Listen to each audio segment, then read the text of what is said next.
An estimated 300,000 handwritten prescriptions from Pingle's drugstore are kept at the Esplanade Arts and Heritage Centre.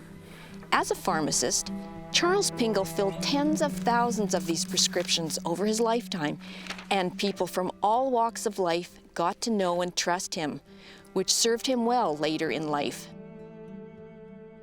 Charles Pingle was born in Manitoba in 1880, the son of Warren and Georgina Pingle. The family later moved to Regina, where Charles' father died of a heart condition in 1889 at the age of 41, leaving his wife a widow with 6 children ranging in ages from 1 to 14.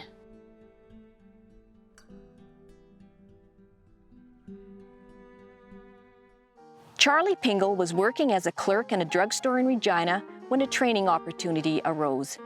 After apprenticing for 2 years, Charles wrote the Northwest Territories pharmaceutical exam in April 1899 and qualified as a druggist at the age of 19. We assume that Charlie needed a job. His father had just died. He happened by Bowles Drug, and the pharmacist, Robert Martin, evidently took him under his wing and fathered him through an apprenticeship, and he was a pharmacist in 1899.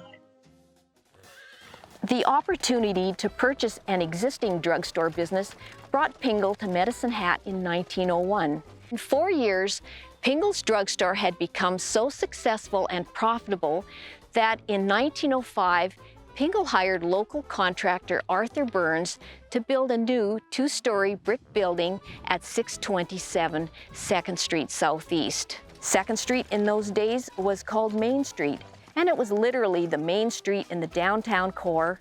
Mr. Pingle's drugstore was successful due to the diversity of products available to the public. Not only was it a place to dispense drugs when you were sick, but it was also a store that sold books, stationery, toys, and toiletries. We guess that Charlie was interested in politics due to the fact his father, Warren Hume, was very active in the Regina community. And being a pharmacist, people across the community knew him, interacted with him on a regular basis, and as well, he was personable, he was friendly, and he wanted to improve them. Charles was directly involved with multiple groups who helped shape our community. People had faith in Charles because he not only gained their trust, but worked hard to keep it. That popularity helped him immensely in being elected to many political positions, including city councillor, president of the local Liberal Party, and was elected as the MLA for this region in 1913 and 1917. The highlight of Charles' political career was becoming Speaker of the Legislative Assembly of Alberta in 1920. He was well regarded as many political dignitaries attended his funeral.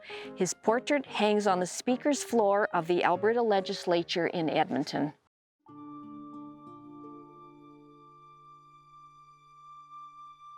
In 1922, at the age of 41, ironically the same age as when his father passed away, Charles was aware of a heart problem and visited the Mayo Clinic in Rochester, Minnesota, where he was given 5 years to live.